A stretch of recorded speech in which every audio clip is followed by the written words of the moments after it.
May we call on Honorable Warm Chief Minister Abdurrauf A. Makakua.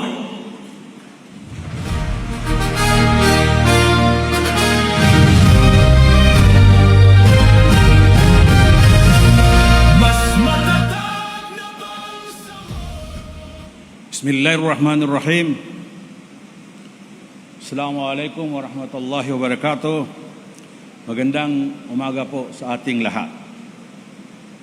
On behalf of the Bangsamoro government, I pay my highest courtesies to His Excellency, President Ferdinand R. Marcos Jr., the members of the cabinet who are present today, led by the Special Assistant to the President, the honorable members of the Parliament, led by the Speaker, Muhammad Yaqub, the ministers who are also here today, some very important persons to us, the local government, led by the 5 governors of Barm Autonomous Region, Muslim Mindanao, and also the mayor of Cotabato City is also here today.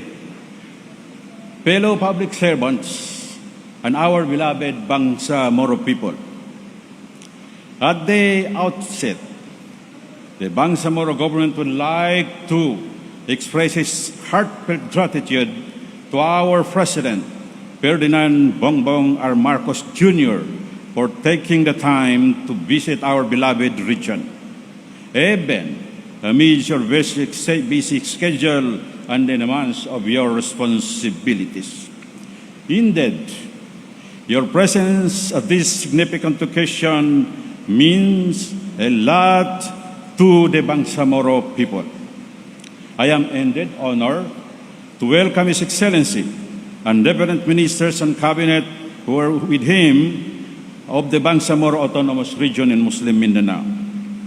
We gathered here today to converge as one and to pool our resources together to deliver the essential service to the people that will improve their lives and enhance the delivery of services by enabling our government offices in our region to perform their mandated functions.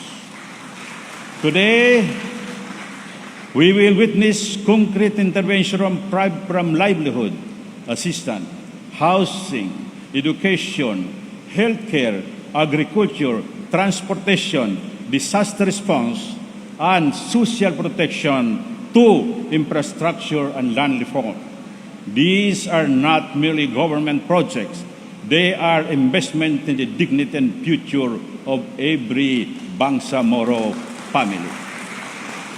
Also, sir, Mr. President, our ministries are serving their beneficiaries at respective services booth in the Bangsamoro Government Center. Together, we can work towards a better future for everyone in our region.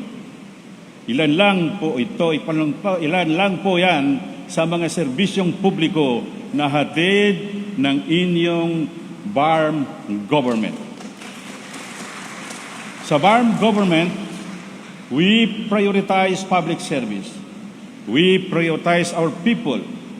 Sa BARM government, inuuna natin ang serbisyo publiko at uunahin natin ang kapakanan ng bawat Bangsamoro.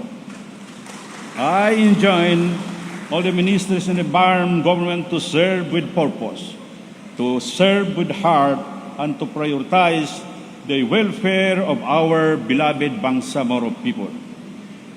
We should be with the vision of our President, His Excellency, President Ferdinand Bongbong Marcos, to promote inclusive and accountable governance. Together, we will work as one Bangsamoro people para sa mas matatag na Bangsamoro at para sa bagong Pilipinas. Ang inyong Bangsamoro government sa anumang pagsubok ay patuloy na kumikilos upang agad na may pamahagi ang kinakailangan, tulong at suporta sa ating mga kababayan na apektado ng anumang kalamidad tulad ng dumaan na bagyong Inday at mga lindol. Ito sa patunay na ang Bangsamoro government ay laging handang umalalay at maghatid ng tulong sa mga nangangailangan sa loob man o labas ng Bangsamoro. This was manifested, Mr. President, during the stroke of Lindol sa South Cotabato.